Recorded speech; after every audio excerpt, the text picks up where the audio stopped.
Nalazimo se na kraju naše današnje etape, Imotski je iza Flanjke, a mi se nalazimo na samom rubu ovog geomorfološkog spomenika prirode Crvenog jezera.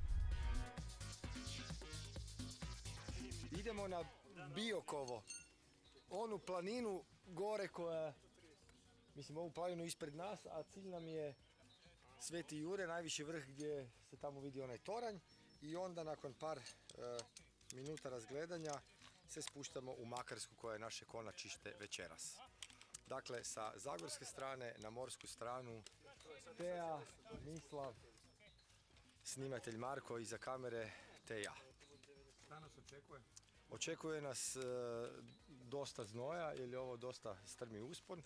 Po markaciji po planinarskom vodiču kaže 4 sata do vrha i 3 do dolje, znači 7 sati, što znači da smo u debelom mraku u Makarskoj, ali vidjet ćemo, mi smo dosta optimistični i nadamo se da ćemo to unutar 6 sati riješiti.